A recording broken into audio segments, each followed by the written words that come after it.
Hello बच्चों, कैसे हैं आप लोग। आशा करती हूँ कि आप सभी अच्छे होंगे। बच्चों, शुरू करते हैं आज का अध्याय, झूठ का अलार्म। यह एक नाटक है बच्चों। हमें सदैव कैसा बोलना चाहिए, हमें झूठ क्यों नहीं बोलना चाहिए, मनुष्य की सबसे बुरी आदत क्या है, इन बातों पे एक बार आप जरूर विचार कीजिएगा। आज का पाठ परिचय है। प्रस्तुत नाटक में लेखक ने बताया है कि हम सभी कभी न कभी झूठ बोलते हैं, पर यह ठीक नहीं है। कुछ लोगों को बात बात में इतना अधिक झूठ बोलने की आदत होती है कि वे बिना कारण ही झूठ बोलते रहते हैं। जब उनका झूठ पकड़ा जाता है तो वे बहुत अधिक शर्मिंदा होते हैं। तो आइए बच्चों, जानते हैं इस नाटक के माध्यम से कि झूठ बोलना कितना बड़ा पाप है। तो आज के नाटक के पात्र हैं संजू, पुष्पा, मम्मी, पोस्टमैन, अनिल, सुनील, निर्मला। एक साधारण सा कमरा, एक और खाट यानी चारपाई पड़ी है, दूसरी ओर 2-3 कुर्सियां और एक मेज है। दीवारों पर कुछ चित्र और कैलेंडर लगे हैं। एक चित्र संजू के पिताजी का भी लगा है। संजू दरवाजे से आता है, उसके गले में बस्ता लटका है। संजू कहता है, मम्मी मम्मी। बस्ता खाट पर पटकता है। उफ, कितना थका हूँ, स्कूल जाना भी क्या मुसीबत है। मम्मी मंच पर आकर, क्या बात है संजू, इतना क्यों चिल्ला रहे हो। संजू, भूख लगी है, मुझे दूध दो। तभी मम्मी कहती है, अभी लाती हूँ, पहले ये बता तूने आज स्कूल में क्या पढ़ा। संजू कहता है, वही जो रोज पढ़ता हूँ। स्कूल भी क्या चीज बनाई किसी ने, रोज रोज जाना पड़ता है, ये नहीं कि एक ही दिन जो पढ़ाना है पढ़ा डाले सब। मम्मी कहती है, अच्छा एक ही दिन में तुम BA MA कर लेना चाहते हो, यानी सालों की पढ़ाई एक दिन में। वाह, जो थोड़ा सा एक दिन में पढ़ते हो पूछो तो वह भी कहाँ आता है तुम्हें। संजू, कौन कहता है कि नहीं आता, क्लास का मॉनिटर क्या यूं ही बना दिया गया है। मम्मी कहती है, देखो संजू, तुम झूठ ना बोला करो, बहुत बुरी आदत अपना ली है तुमने। क्लास में सबसे पीछे बैठाया जाता है तुम्हें और डींगे मारते हो कि मॉनिटर हो।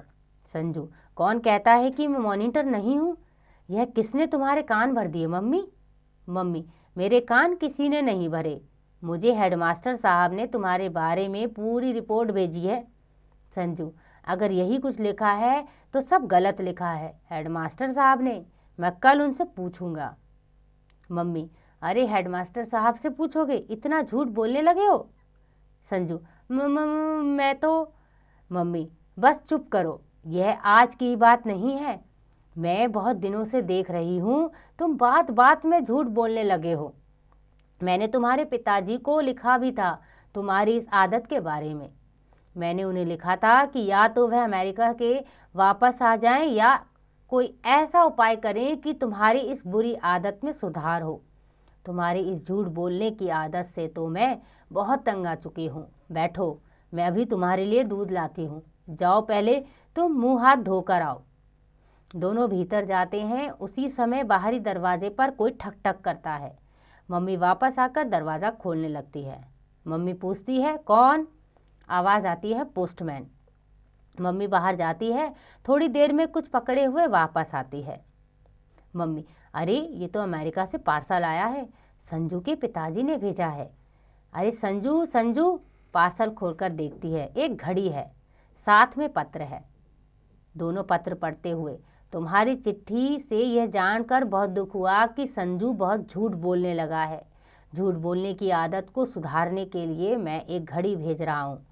इस घड़ी को संजू की छाती के बाईं ओर, ठीक जहाँ पर दिल होता है वहाँ बांध दो। जब कोई बच्चा झूठ बोलता है और उसके दिल की धड़कन तेज हो जाती है तो तुरंत घड़ी का अलार्म बज उठता है। चिट्ठी समाप्त करके, संजू संजू, इधर देखो तुम्हारे पिताजी ने क्या भेजा है तुम्हारे लिए, कितनी अजीब चीज है, कभी देखी ना सुनी ऐसी चीज। संजू, क्या भेजा है मम्मी, दिखाओ तो।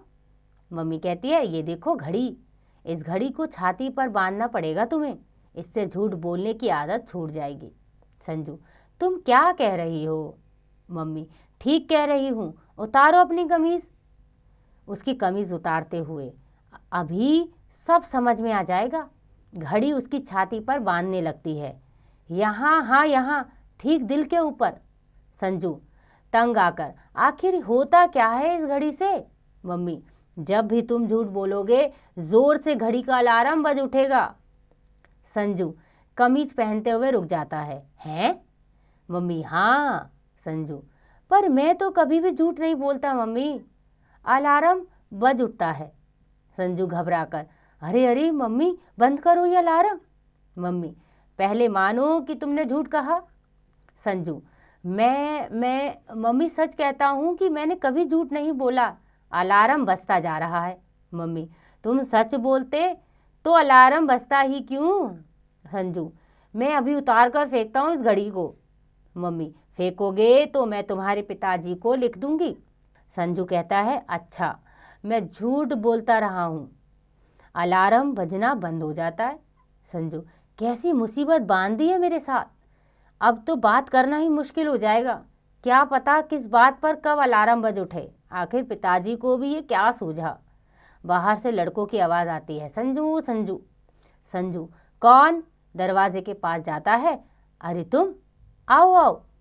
तभी अनिल, पुष्पा और सुनील भीतर आते हैं, उनके हाथों में पुस्तकें हैं। अनिल कहता है, क्या बात है संजू, आज तुम खेलने नहीं आए? हम लोग तो बहुत देर तक वहाँ खेलते रहे। संजू, अरे मैं आने ही वाला। नहीं नहीं, ठहरो, मुझे सोचकर बात करने दो, मैं तो बड़ी मुसीबत में फंस गया हूँ। अनिल, क्यों, मुसीबत वाली क्या बात हो गई? संजू एकाएक छुपाते हुए, अरे कुछ नहीं यार, मैं तो यूं ही बात कर रहा था, भला मुझ पर क्या मुसीबत आएगी? मुझ पर तो कभी कोई मुसीबत नहीं आती। अलार्म बजता है। संजू जल्दी से छाती पर हाथ रखकर, अरे हाँ हाँ भाई, मुसीबत तो है, बहुत बड़ी मुसीबत है। अलार्म बजना बंद हो जाता है। सब आश्चर्य में हैं। सुनील, भाई यह घड़ी का अलार्म कहाँ से बज उठा? पुष्पा कहती है, मुझे तो ऐसा लगा जैसे संजू के मुंह से अलार्म की आवाज़ आ रही है। अनिल, मैं तो समझा मेरी ही कुर्सी के नीचे से अलार्म बोल उठा। यार, अब तुम हमसे घड़ियां भी छिपा कर रखने लगे। संजू, मैं क्या जानूं, तुरंत बोलता है, नहीं नहीं, मुझे पता है घड़ी का, पर मैं बताऊंगा नहीं। सुनील, क्यों नहीं बताओगे? संजू, बस नहीं बताऊंगा, मम्मी ने एक खास जगह पर घड़ी को छिपा रखा है। अनिल कहता है, लेकिन कहाँ? संजू बताता है, मैं तुम्हारे किसी सवाल का जवाब नहीं दे सकता। पुष्पा कहती है, तुम्हें बताना पड़ेगा। संजू रुआंसा होकर, लिख, अब मैं तुम्हें कैसे समझाऊं, मेरी कुछ समझ में नहीं आता, मैं अभी मम्मी से जाकर कहता हूँ। और बाहर से निर्मला की आवाज़ आती है। निर्मला भीतर आते हुए, संजू संजू, मैं आवाज़ें देकर थक गई और तुम सुनकर भी चुप हो। अनिल कहता है, संजू गुस्से में है निर्मला, इस समय उसे तंग मत करो। निर्मला, गुस्से में होगा तो क्या मेरा क्या कर लेगा? जरा चलो तो, मेरे पिताजी बुला रहे हैं, मैंने तुम्हारी शिकायत की है उनसे। मम्मी भीतर से आती है। मम्मी, क्या हुआ निर्मला? निर्मला कहती है, कल शाम संजू ने मुझे धक्का दिया था आंटी। तो संजू कहता है, मैंने इसे धक्का नहीं दिया था मम्मी, अलार्म बजने लगता है। संजू घबरा कर, धक्का दिया था? हाँ दिया था। मम्मी हंसती है। अलार्म बंद हो जाता है। संजू अपना मुंह छुपा लेता है। सभी विमुड़ से खड़े हैं। निर्मला, यह अलार्म कहाँ से बजा आंटी? संजू, इन्हें मत बताना मम्मी, इन्हें मत बताना। मम्मी कहती है, संजू जब तक इन सबको तुम्हारी घड़ी के संबंध में पता नहीं चल जाएगा, तुम्हारी झूठ बोलने की आदत कैसे छूटेगी? तुम खुद ही क्यों नहीं बता देते कि अलार्म देने वाली घड़ी तुम्हारी छाती पर बंधी है? संजू छिपाने की कोशिश करते हुए, मेरी छाती पर कहाँ बंधी हुई है? अलार्म बजने लगता है। संजू घबराकर छाती पर हाथ रखते हुए, अरे हाँ हाँ, बंधी हुई है घड़ी, मेरी छाती पर बंधी हुई है। अलार्म बंद हो जाता है। संजू रोते हुए, मम्मी मम्मी, ये घड़ी उतार दो, मैं अब झूठ नहीं बोलूँगा। मम्मी, झूठ तो नहीं कह रहे हो? संजू, झूठ कहता तो क्या अलार्म न बजता? सब हंसते हैं। मम्मी संजू को गले से लगा लेती है और पर्दा गिरता है।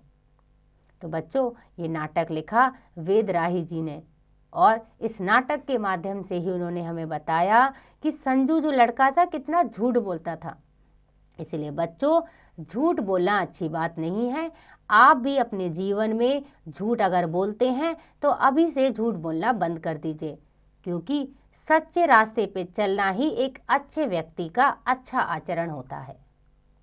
तो बच्चों, लेखक का परिचय पढ़ते हैं वेदराही के बारे में। वेदराही का जन्म 22 मई 1933 ईस्वी को जम्मू कश्मीर में हुआ था। इनके पिता मुल्कराज सरवाज जम्मू से रणवीर नामक समाचार पत्र निकालते थे। राही जी को बचपन से ही लिखने का शौक था। ये हिंदी और डोगरी भाषा के लेखक और प्रसिद्ध फिल्म निर्देशक हैं। उन्होंने बहुत सी प्रसिद्ध फिल्में बनाई। वीर सावरकर इनकी बहुचर्चित फिल्म है। इन्होंने दूरदर्शन का प्रसिद्ध धारावाहिक गुल गुलशन गुलफाम भी बनाया। आप एक जिंदा दिल इंसान हैं। तो बच्चों, आशा करती हूँ कि आपको यह अध्याय समझ आ गया होगा। इसका अभ्यास आप स्वयं कीजिएगा।